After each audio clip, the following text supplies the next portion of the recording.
The World Jewish Congress is the biggest umbrella organization for all the Jewish communities all over the world. In a way, you can say the World Jewish Congress represents the worldwide Jewish community. And tonight it's a very great honor and a privilege for us to have the General Secretary of the World Jewish Congress, Mr. Dan DIKER, with us. He came here tonight with his family, and I would like to extend a welcome also to his dear wife and the children of Mr. Dan DIKER. Please welcome them.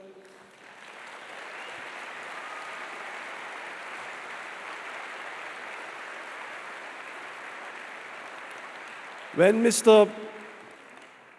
Dan DIKER became the General Secretary of the World Jewish Congress, we as Christian community felt a dramatic change in the attitude of the Congress towards the Christian community. One of the main priorities which he had on his agenda, and he was supported by the leadership of the World Jewish Congress to do so, was to stretch out its hand towards the Christians all over the world.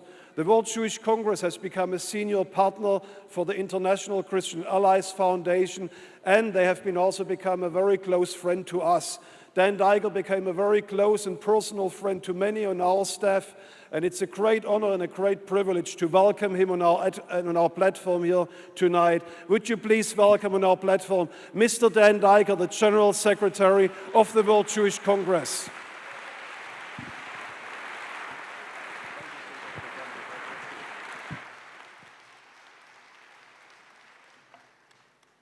Thank you ever so much to Dr. Jürgen Buehler, a dear friend.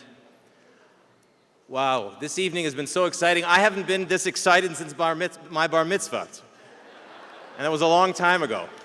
Bless you.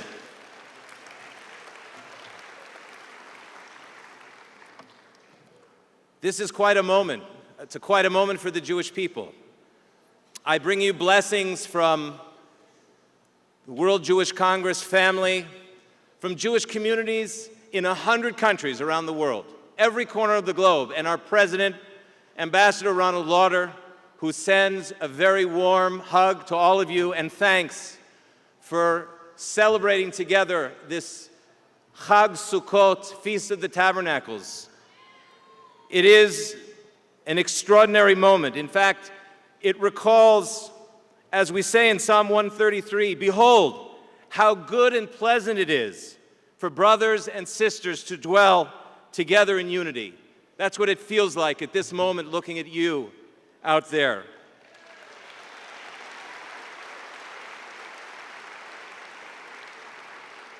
There's so much blessing in the air right now, and I can tell you it reminds me of the moment in Genesis, in Bereshit, where the Bible tells us that those who bless the Jewish people will themselves be blessed.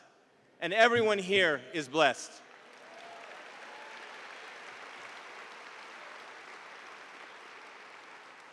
I was sitting for the first day of Sukkot in the synagogue with my son, Michael, and we read as one of the biblical portions none other than Zechariah chapter 14.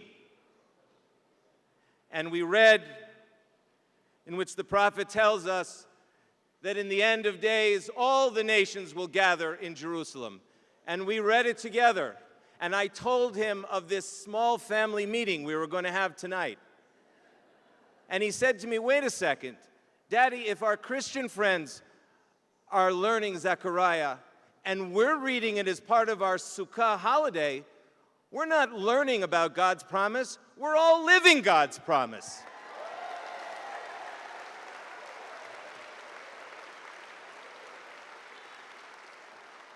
Ladies and gentlemen, our Christian brothers and sisters, the promises of the Holy One, blessed be He, and of our Bible are being kept. The only proof we need is to look to your left and your right.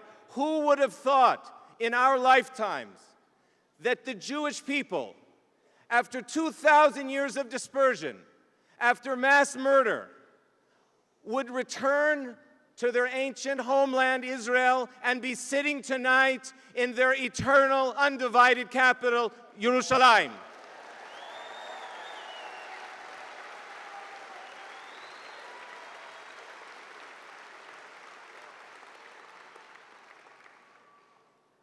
And the promise is special. And we all know something very important about promises. They don't happen by themselves. Promises don't happen on their own. They require partnership. Promises require partnership. We're partners, you and I and the whole Jewish world, in fulfilling our side of the promise. And that promise, especially today, in these very treacherous times, require fortitude and strength to stand up for truth and for moral clarity. And why is moral clarity so important tonight? Because there are adversaries and enemies in this turbulent neighborhood of the Middle East who are working day and night to annihilate the Jewish people, destroy the Jewish state, and extinguish God's promise in history. They say it every day. Those adversaries and enemies are as old as the Bible. This is not new. Well, we've all studied the stories. In fact, you remember the story about Haman, the evil prime minister of the Persian king Ahasuerus? How well did it turn out for Haman? Not all that well. How history repeats itself. And you know something? There are a lot of modern-day Hamans out there as well. They deny our 5,000-year history in this land. They curse us from the podium of the United Nations. They threaten to destroy us every day with nuclear weapons. Oh, I have an idea. Could somebody, one of you, lend them the Book of Esther?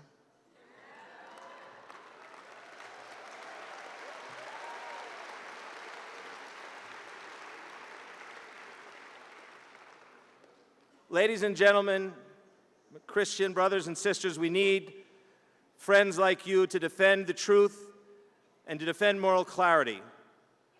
Because today, the Jewish people does face a threat in its own nation state, a threat of biblical proportions. But we don't fear. We don't fear because we have friends like you. And there are millions of friends like you around the world. Friends who travel, but not all of them like you, who travel halfway around the world to come and be in Jerusalem and be with the Jewish people in their ancient homeland. To protect God's promise. To protect God's promise and to help defend His people. That's what Christian Jewish fellowship is. And that's what Christian love is. We know that as the Jewish people. So let us stand together at this time in the protection of God, in the booths of Sukkot, and on this Feast of the Tabernacles. Let us all take refuge in the eternal words of Isaiah, chapter 62. And many of you know by heart, for the sake of Zion, I will not keep quiet.